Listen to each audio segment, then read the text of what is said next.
Hello everyone, कैसे हो आप सब। आई होप कि आप सब बहुत अच्छे हैं और बहुत अच्छे से इस लॉकडाउन में घर बैठे हुए अपनी पढ़ाई भी कंटिन्यू कर रहे हैं। तो बच्चों, हमने स्टार्ट किया हुआ था 1000 प्लस साइंस एमसीक्यूज की जो सीरीज, उसका पार्ट नंबर 10 जो है वो आज हम डिस्कस करेंगे। इससे पहले पार्ट नंबर 1 टू लेकर 9 को ऑलरेडी हम 1 बाय 1 डिस्कस कर चुके हैं। तो बच्चों, this is Kiran Gautam, welcome to the class. Good evening and Ram Ram सभी को। तो बच्चों, फटाफट से लाइव आ जाइए। जितने बच्चे लाइव हैं वो अपनी इस वीडियो को शेयर कीजिए दूसरे अपने फ्रेंड्स तक भी। और जितने बच्चे लाइव आए हुए हैं वो वीडियो को लाइक कीजिए। बाकी बच्चे फटाफट से लाइव आ जाइए, उसके बाद हम आज के सेशन की स्टार्टिंग कर लेते हैं। ठीक है, तो फटाफट से लाइव आ जाइए बच्चे।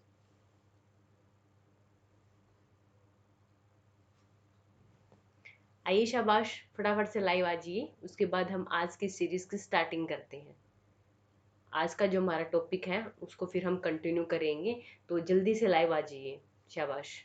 तो बढ़ते हैं आज के सेशन की ओर। तो बच्चों, आज का जो फर्स्ट क्वेश्चन है वो आपके सामने है। इन the eye colour vision is affected by the presence of. आपको बताना है कि जो आई का जो कलर विजन है वो अफेक्टेड होता है बाय द प्रेजेंस ऑफ। किसकी प्रेजेंस से अफेक्टेड होता है? आप बताओगे कोरोइड कोट, सक्लोरिटिक कोट, या फिर रोड्स, या फिर कौन सा? बताइए शाबाश। क्वेश्चन नंबर 1 आज के टॉपिक का, आज की जो सीरीज यानी कि आपका पार्ट नंबर 10 है उसका आपके सामने आपकी स्क्रीन पर है। तो फटाफट से आंसर कीजिए कि आप कौन से ऑप्शन के साथ जाओगे। आपको बताना है कि in the eye colour vision is affected by the presence of choroid coat, sclerotic coat, rods, या फिर कौन्स। बताइए शाबाश, फटाफट से कमेंट कीजिए। देखते हैं कौन सबसे पहले कमेंट करता है। तो जिन्होंने किया था ऑप्शन नंबर डी वो बिल्कुल सही है। इसका जो आंसर होगा वो होगा बच्चों ऑप्शन नंबर डी, कॉन्स। ठीक है, तो जिन्होंने ऑप्शन नंबर डी किया है वो राइट है। तो हमें पता है कि जो हमारी आई यानी कि आंख होती है उसमें दो तरह की सेल्स पाई जाती हैं बच्चों। एक होती है रोड सेल्स और एक आपकी होती है कोन सेल्स। Cone cells. तो ये जो कोन सेल्स होती हैं बच्चे, ये कलर के लिए रिस्पॉन्सिबल होती हैं। कोल सेल्स जो है वो किसके लिए रिस्पॉन्सिबल होती हैं? कलर्स के लिए रिस्पॉन्सिबल होती हैं। जैसे कि जो डॉग होता है, डॉग डॉग कलर नहीं देख सकता। याद रखना कि जो डॉग होता है वो, उसको कोई कलर नहीं दिखता, उसको सिर्फ ये सिंपल वाइट ब्लैक यही दिखता है। क्यों? क्योंकि डॉग्स के अंदर जो कौन सेल्स हैं वो प्रेजेंट नहीं होती। ठीक है, तो कलर के लिए कौन रिस्पॉन्सिबल है? आप बताओगे। कौन सेल्स जो होती है वही हमें, जो कलर होता है, जैसे आप ग्रीन येलो जिनकी बात कर रहे हो, तो वही कलर का जो विजन है वो हमें किसकी वजह से देख पाते हैं? तो आप बताओगे हमारी आईज में जो कौन सेल्स प्रेजेंट होती है उसकी वजह से। बढ़ते हैं नेक्स्ट क्वेश्चन की और। क्वेश्चन नंबर 2 आपके सामने है, फटाफट से आंसर कीजिए। आपको बताना है कि which of the following is not one of the important steps in processing tea leaves. जो टी लीव्स का प्रोसेस होता है यानी कि जो चाय होती है आपकी, तो उसमें से कौन सा स्टेप है जो उसमें नहीं होता, इम्पोर्टेंट नहीं है? ठीक है, आपको बताना है कि नहीं, नहीं को ध्यान रखना, नहीं वाला बताना है हमें यहाँ। ठीक है, तो इसको पहले ही आप अंडरलाइन कर लो कि स्टेप्स प्रोसेसिंग टेल लीव्स में जो जरूरी नहीं है वो आपको बताना है। ऑप्शन ए आपके पास है रोलिंग, ऑप्शन बी आपके पास है ड्राइंग, ऑप्शन सी फर्मेंटिंग, या फिर ऑप्शन डी वेदरिंग। बताइए शाबाश बच्चों, फटाफट से ए बी सी डी आप कौन से ऑप्शन के साथ जाओगे? फटाफट से कमेंट बॉक्स में कमेंट करके बताइए। और जितने बच्चे लाइव हैं सभी बच्चे कमेंट करेंगे और सभी आंसर करेंगे। तो शाबाश, फटाफट से आंसर कीजिए। तो बढ़ते हैं इसके आंसर की ओर। तो इसका जो आंसर है वो रहेगा ऑप्शन नंबर सी। तो जिन बच्चों ने किया था ऑप्शन नंबर सी वो बिल्कुल सही है। इसका राइट आंसर रहेगा फर्मेंटिंग। तो जो आपकी टी लीव्स होती हैं उनको रोलिंग भी किया जाता है, ड्राइंग भी किया जाता है, सुखाया जाता है, और विदरिंग भी। सिर्फ क्या नहीं होता, फर्मेंटिंग नहीं किया जाता। क्योंकि हमें पता है कि फर्मेंटेशन का जो प्रोसेस है वो कब होता है? तो वो तो आप जब अल्कोहल बनाते हैं, ठीक है, उसमें किया जाता है, या फिर आपके दूध से जब दही बनती है। ठीक है, तो ये आपका एनएरोबिक प्रोसेस होता है जो कि आप एब्सेंस ऑफ ऑक्सीजन में करते हैं। सॉरी, तब हम यूज करते हैं फर्मेंटिंग का। बढ़ते हैं नेक्स्ट क्वेश्चन की ओर। तो आज का क्वेश्चन नंबर 3 जो है वो आपकी स्क्रीन पर आपके सामने है। फटाफट से आंसर कीजिए, काफी इजी क्वेश्चन है। आपको बताना है कि dehydration in water, sorry human body, is caused due to the loss of. जो डिहाइड्रेशन होता है ह्यूमन बॉडी में, तो is caused due to the loss of, किसके लॉस से होता है? डिहाइड्रेशन जो है वो किसकी कमी से होता है? सिंपल सा क्वेश्चन है, बता दो।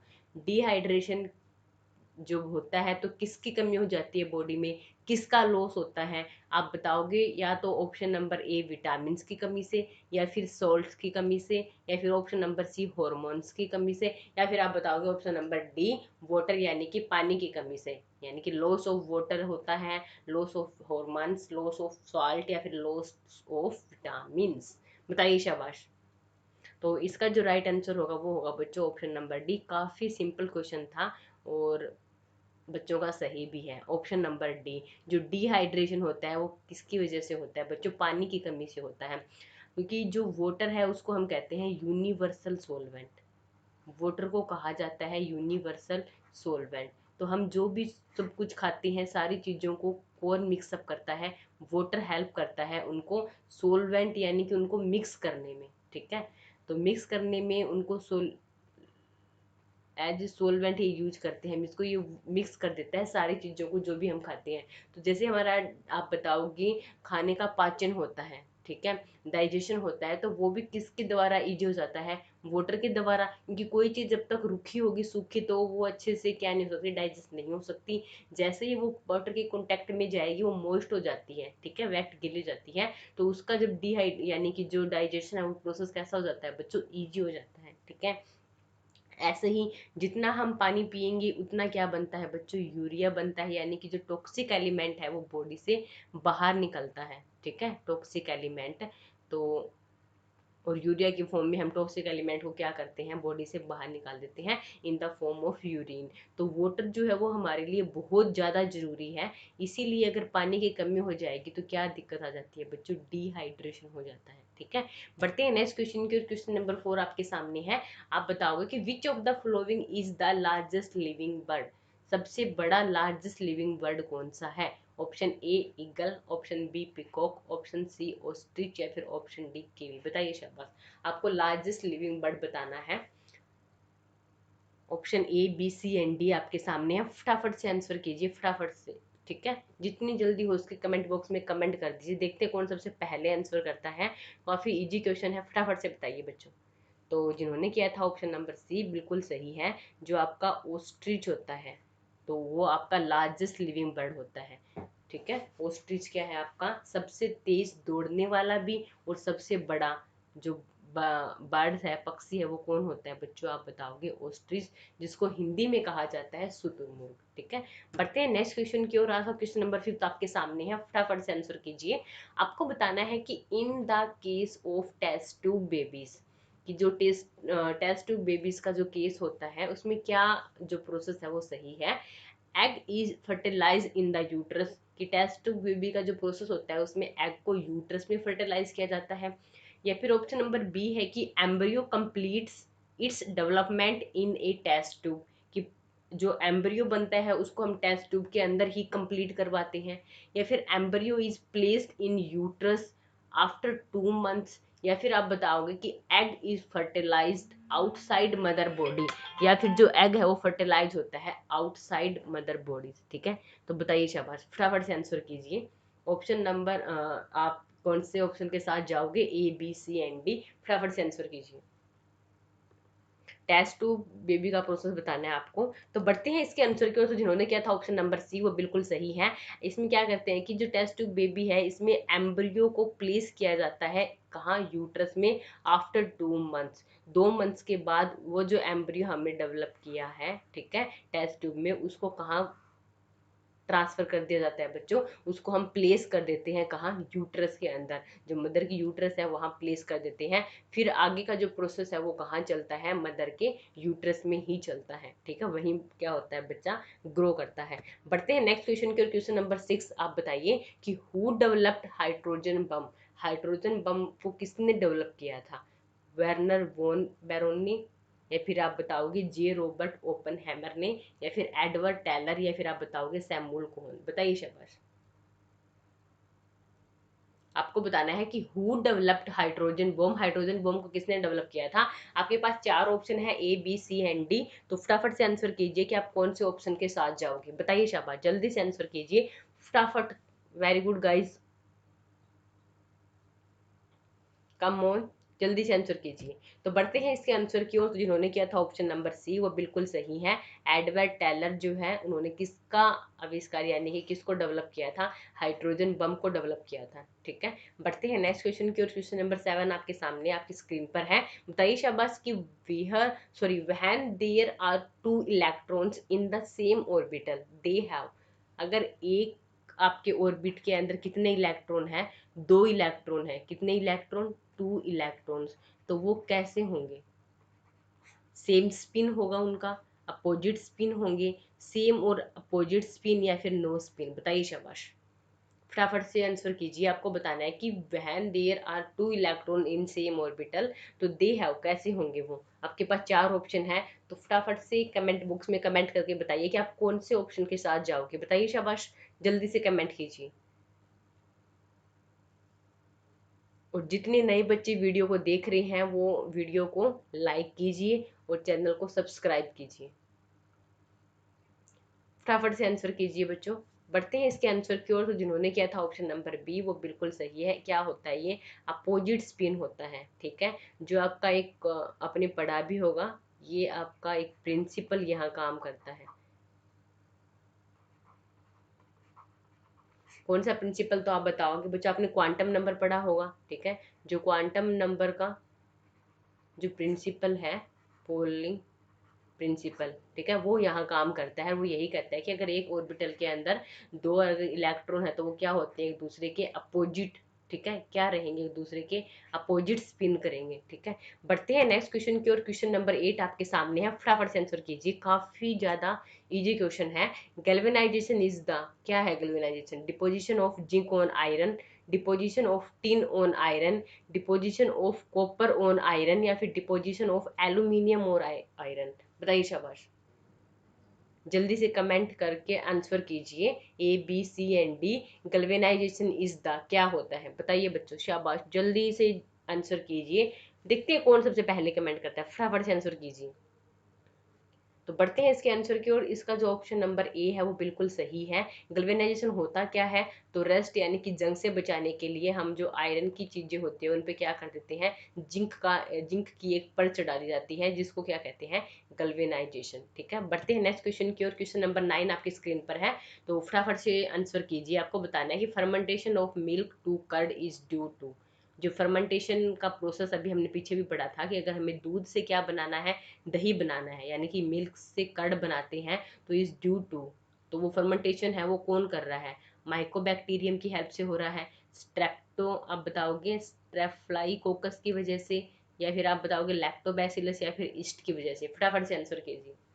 काफ़ी इजी क्वेश्चन है, और डेली 15 क्वेश्चंस की हमारी सीरीज रहती है, और हम लास्ट में ये देखते हैं कि कौन बच्चा है जिसने हाईएस्ट मार्क्स गेन किए हैं।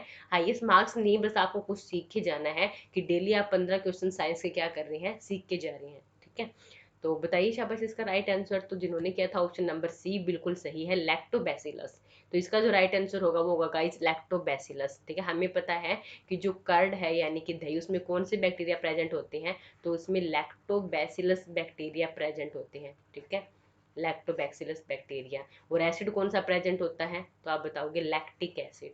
कौन सा एसिड प्रेजेंट होता है बच्चों, लैक्टिक एसिड प्रेजेंट होता है। ठीक है, और जो मिल्क होता है तो इसकी प्योरिटी को मापा जाता है किससे, लैक्टोमीटर से। किससे मापते हैं, लैक्टोमीटर से मापते हैं। बढ़ते हैं नेक्स्ट क्वेश्चन की ओर। क्वेश्चन नंबर 10 आपके सामने है, by which organic compound all the oils are known. आपको बताना है कि जो भी आपके पास ऑयल्स होते हैं, ठीक है, लाइक कैरोसिन ऑयल है या फिर और भी जो ऑयल्स हैं, तो वो जो ऑर्गेनिक कंपाउंड जो उन ऑयल्स में प्रेजेंट होता है वो क्या है, कार्बोहाइड्रेट है, प्रोटीन है, हाइड्रोकार्बन है, या फिर आप बताओगे एस्टर है, क्या होता है। बाय विच ऑर्गेनिक कंपाउंड, कौन सा ऑर्गेनिक कंपाउंड है जो सभी ऑयल्स में पाया जाता है, वो आपको बताना है। तो आपके पास 4 ऑप्शन है, कार्बोहाइड्रेट, प्रोटीन, हाइड्रोकार्बन या फिर एस्टर। तो फटाफट से आंसर कीजिए, बताइए शाबाश। तो जिन्होंने किया था ऑप्शन नंबर बी वो बिल्कुल सही है। इसका जो राइट ऑप्शन है आपका सी, हाइड्रोकार्बन। तो जो भी आपके कैरोसिन ऑयल है या फर्दर और जितनी भी आपके ऑयल हैं, ठीक है, उन सब में क्या प्रेजेंट होता है बच्चों? हाइड्रोजन और कार्बन। हाइड्रोकार्बन का मतलब है, एक तो हाइड्रो मतलब क्या आप बताओगे? हाइड्रोजन, और कार्बन बताई है मतलब कार्बन। तो हाइड्रोकार्बन का मतलब क्या हो गया? तो आप बताओगे बच्चों हाइड्रोजन और कार्बन।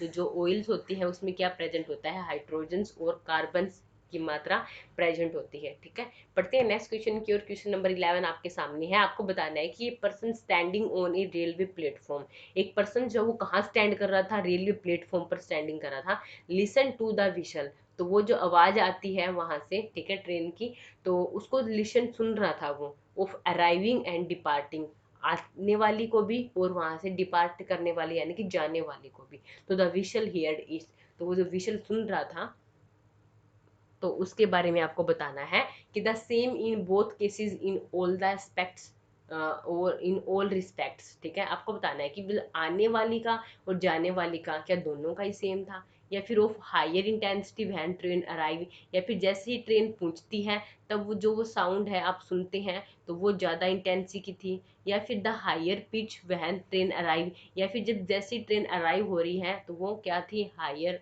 फ्रीक्वेंसी, या फिर हायर पिच वहन दे डिपार्ट। ठीक है, चार ऑप्शन आपके पास, आपको बताना है इसका राइट जो ऑप्शन है वो क्या रहेगा। कि जैसे ही एक बच्चा ट्रेन को क्या कर रहा था? सुन रहा था, वहां एक पर्सन, तो जैसे ही ट्रेन आती है जाती है वो उनकी विसल्स जो उनकी आवाज होती है उनको सुन रहा था। तो इसमें से कौन सा ऑप्शन सही होगा? कि आते टाइम और जाते टाइम दोनों की साउंड सेम थी, या फिर आने में हायर इंटेंसिटी, या फिर आते टाइम हायर पिच, या फिर जाते टाइम हायर पिच? बताइए शाबाश। तो इसका जो राइट ऑप्शन होगा वो होगा ऑप्शन नंबर सी। तो जिन्होंने किया था सी वो बिल्कुल सही है, of higher pitch when train arrive. ठीक है, जैसे ही ट्रेन अराइव करती है, पहुंचती है, तो वो जो पिच होती है साउंड की वो कैसी होती है? हाई होती है। क्यों? क्योंकि हमें पता है कि साउंड क्या करती है बच्चों? ट्रैवल करती है एक मीडियम में। ठीक है, साउंड क्या करती है? ट्रैवल करती है किसी भी मीडियम में। तो जैसे ही वो आ रही होती है, अराइव करती है, ट्रेन आती है, तो उस टाइम क्या होगा कि वो चारों ओर का मीडियम होगा, वो उस साउंड को क्या करता है? उस पर्सन तक पहुंचाता है। ठीक है, तो उस टाइम उसकी जो हायर पिच होगी, जब जैसे कि हमें बस आ रही है, ट्रेन आ रही है, तो वो दूर से ही हमें उसके आवाज का पता लग जाता है। अगर हम कहीं बहुत ज्यादा डिस्टेंस में हो तो भी हमें उसकी आवाज सुनती है कि हाँ ट्रेन आ रही है। लेकिन जब वो डिपार्ट करती है तब उतनी ज्यादा आवाज हमें नहीं सुनती। वो आवाज तब क्यों नहीं सुनती? क्योंकि वो जो आगे मूव कर जाता है, क्योंकि साउंड जो है वो फ्लो करती है मीडियम में, तो वो आगे मूव कर जाती है उस टाइम। ठीक है, तो वो वहां जब वहां से जब दूर होंगे काफी ज्यादा डिस्टेंस में और मतलब ज्यादा, तो उस टाइम आगे की जहाँ एयर जा रही है वहां क्या होते हैं? वो साउंड उनको सुनते हैं। तो उस पर्सन को वो क्या सुनेगी? जाने वाले की लो पिच, लेकिन जो आ रही है तो वो कैसी होती है बच्चों? हाई पिच से सुनाई देती है। बढ़ते हैं नेक्स्ट क्वेश्चन की ओर। क्वेश्चन नंबर 12 बताइए शाबाश की holography is a technique of, holography जो है वो कैसी टेक्निक है? Recording a permanent sharp two dimensional block, या फिर आप बताओगे हैंड वाइट और मल्टी कलर फोटोग्राफ, या फिर जो होलोग्राफी है वो होती है ऑप्शन नंबर बी आपका कि recording a permanent three dimensional multi colour photograph, या फिर recording a permanent three dimensional black and white photograph, या फिर आप बताओगे कि recording a permanent three dimensional photograph of given a single colour, या फिर और मल्टी कलर। ठीक है, बताइए शाबाश होलोग्राफी कैसी टेक्निक है? चार ऑप्शन आपके पास, आपको इसका राइट ऑप्शन बताना है कि ए बी सी डी कौन सा जो है वो इस क्वेश्चन का राइट आंसर है। बताइए शाबाश, फटाफट आंसर कीजिए। तो जिन्होंने किया था ऑप्शन नंबर डी वो बिल्कुल सही है। इसका जो राइट आंसर है वो होगा बच्चों ऑप्शन नंबर डी। तो होलोग्राफी एक टेक्निक है जिसपे कौन काम कर रहा है? आपका थ्री डायमेंशनल, यानी जिसे हम ये कहते हैं हम 3D जो फोटोग्राफ्स होते हैं जो बनते हैं वो कौन से प्रोसेस से बनते हैं बच्चों? आप बताओगे वो होलोग्राफी से बनते हैं। ठीक है, होलोग्राफी टेक्निक है जिससे क्या बनाई जाती है? Three dimension photograph. तो वो एक परमानेंट फोटोग्राफ की रिकॉर्डिंग है, चाहे वो गिवन सिंगल कलर में बन रही हो चाहे वो आपका मल्टी कलर में हो, कोई फर्क नहीं पड़ता कि सिंगल कलर है मल्टी कलर है, लेकिन थ्री डायमेंशनल फोटोग्राफ की जो रिकॉर्डिंग है परमानेंट वो किस टेक्निक पे काम करती है? होलोग्राफी। बढ़ते हैं नेक्स्ट क्वेश्चन की और। क्वेश्चन नंबर 13 आपके सामने है। आपको बताना है कि an ice block with a piece of lead embedded in it, ठीक है, फ्लोट इन वाटर, तो if ice melt the water level. आपको बताना है कि एक आइस का पीस है और उस पीस के अंदर क्या इम्बेड किया हो बच्चों? लेड, लेड को इम्बेड कर रखा है। लेड यानी कि जो शीशा होता है, तो लेड इम्बेडेड किया हुआ है और उन दोनों को किस में फ्लोट करवा रहे हैं, वाटर में फ्लोट करवा रहे हैं। ठीक है, किस में फ्लोट करवा रहे हैं, वाटर में। तो जो लेवल, जैसे ही आइस मेल्ट कर जाएगी तो वाटर का लेवल बताना है कैसा होगा, वो राइज करेगा, फॉल करेगा, रिमेन सेम रहेगा, या फिर falls first and then rise. बताइए शाबाश। आपको वाटर का लेवल बताना है क्या रहेगा, कि जैसे ही आइस के अंदर इम्बेड था लेड, उन दोनों को फ्लोट करवा रहे थे कहाँ, तो आप बताओगे वाटर में। तो यहाँ आपको बताना है कि क्या होगा, जैसे ही आइस मेल्ट कर जाएगी तब क्या होगा, राइज करेगा वाटर का लेवल, फॉल करेगा, रिमेन सेम, या फिर fall first and then rise. बताइए शाबाश। जल्दी से कमेंट कीजिए, और सभी बच्चे कमेंट करके बताएंगे, और जितने बच्चे वीडियो को देख रहे हैं वो वीडियो को लाइक कीजिए, क्योंकि देखने वाले ज़्यादा है और लाइक कम है। तो जितने बच्चे देख रहे हैं सेशन पसंद आ रहा है तो वीडियो को लाइक कीजिए। बताइए शाबाश, फटाफट से आंसर कीजिए। बढ़ते हैं इसके आंसर की ओर। तो जिन्होंने किया था ऑप्शन नंबर बी वो बिल्कुल सही है, फॉल करेगा वाटर का लेवल।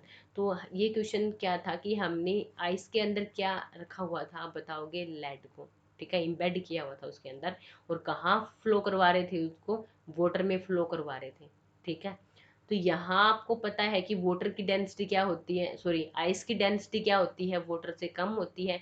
इसीलिए आइस क्या करता है, हमेशा वाटर के ऊपर फ्लो करता है। ठीक है, लेकिन लेड जो है उसकी डेंसिटी वाटर से ज़्यादा होती है। तो बच्चों जैसे ही ये जो आइस है वो मेल्ट हो जाएगी, जैसे ही आइस क्या कर जाएगी, मेल्ट कर जाएगी, तो वो जो आपका लेड था वो वाटर में क्या कर जाएगा बच्चों, सिंक कर जाएगा। फ्लोट नहीं करेगा, वो सिंक करेगा। क्यों? क्योंकि लेड की डेंसिटी जो है वाटर की डेंसिटी से कैसी होती है, ज़्यादा होती है।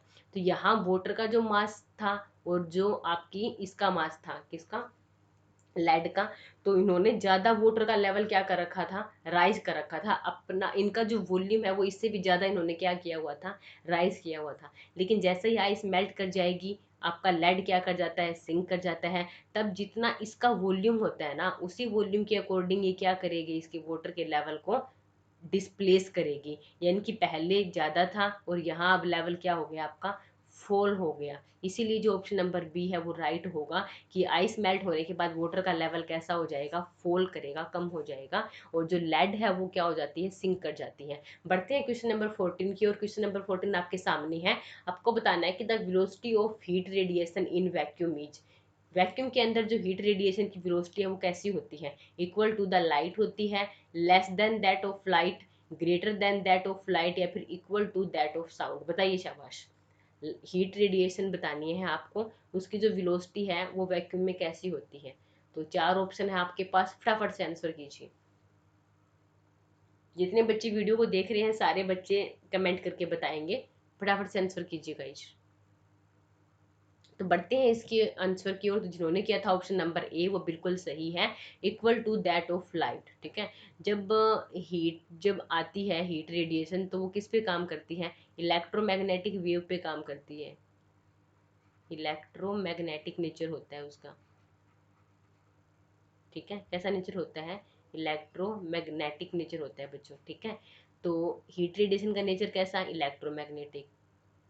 उसके बाद जितनी भी आपकी रेडिएशंस होती हैं, ठीक है, जितनी भी रेडिएशंस होती हैं, वेव होती हैं, सॉरी, जितनी भी आपकी वेव्स होती है, रेडिएशन होती है, इन सब की जो वेलोसिटी है वो वैक्यूम में इक्वल होती है। कोई भी वैक्यूम है तो उस वैक्यूम के अंदर इनकी जो वेव यानी वेलोसिटी है वो कैसी होती है, तो इन सभी की वेलोसिटी वैक्यूम में सेम होती है। तो वैक्यूम में किस वेलोसिटी से फ्लो करेगा ये, 3 × 10⁻³ मीटर पर सेकेंड। ठीक है, ऐसे ही जो लाइट की वेलोसिटी होती है, लाइट भी किस वेलोसिटी से फ्लो करती है, 3 × 10⁸ मीटर पर सेकेंड। ठीक है, तो दोनों की कैसी होगी, सेम यानी कि इक्वल। तो ऑप्शन नंबर ए इसका राइट होगा कि equal to that of light. बढ़ते हैं लास्ट क्वेश्चन की ओर। तो ये आज का आपका 15 और लास्ट क्वेश्चन है। उसके बाद सभी बच्चे कमेंट करके बताएंगे कि किस बच्चे ने कितने मार्क्स गेन किए हैं। आपको बताना है कि the plastic material commonly use for making gear wheel, कि जो व्हील यानी कि टायर बनाए जाते हैं व्हीकल्स के, यानी कि बाईसाइकिल्स वगैरह, तो उसमें किसका यूज करते हैं, पोलिएस्टर, नाइलॉन्स, बैकेलाइट, या फिर पॉलीस्टीरीन। बताइए शाबाश। आपके पास चार ऑप्शन है, पॉलिएस्टर, नाइलॉन्स, बैकेलाइट, या फिर पॉलीस्टाइरीन। शाबाश, फटाफट से आंसर कीजिए कि कौन से टाइप के प्लास्टिक का यूज किया जाता है टायर बनाने के लिए, गियर व्हील बनाने के लिए। शाबाश, बताइए शाबाश। तो जिन्होंने किया था ऑप्शन नंबर बी वो बिल्कुल सही है, नाइलॉन। नाइलॉन से बनाए जाते हैं गियर व्हील। ठीक है, तो ये थे आज के 15 क्वेश्चन। अब फटाफट से जितने बच्चे लाइव हैं वो कमेंट करके बताएंगे कि आउट ऑफ 15 आपने कितना स्कोर गेन किया है। बताइए शाबाश। सभी बच्चे कमेंट करेंगे, कोई भी बच्चा ये नहीं है कि भी हाँ मैं कमेंट नहीं करूंगा। चाहे आपने 4 आउट ऑफ 15 गेन किए हैं, चाहे आपने 10 आउट ऑफ 15 गेन किए हैं, चाहे आपने 15 आउट ऑफ 15 गेन किए हैं, सभी बच्चे कमेंट करके बताएंगे किस बच्चे ने कितने आंसर गेन किए हैं, किसके कितने मार्क्स गेन किए हैं, सॉरी, और किसके कितने क्वेश्चन सही हैं। बताइए शाबाश, फटाफट से कमेंट कीजिए। तो आज के लिए इतना ही, मिलते हैं कल की क्लास में। अगर सेशन पसंद आया है तो चैनल को सब्सक्राइब कीजिए, ठीक है, वीडियो को लाइक कीजिए और बेल आइकन पर प्रेस कीजिए। तो थैंक यू फॉर वॉचिंग, मिलते हैं नेक्स्ट क्लास में, तब तक के लिए टेक केयर, बाय बाय। पढ़ते रहिए, मुस्कुराते रहिए बच्चों।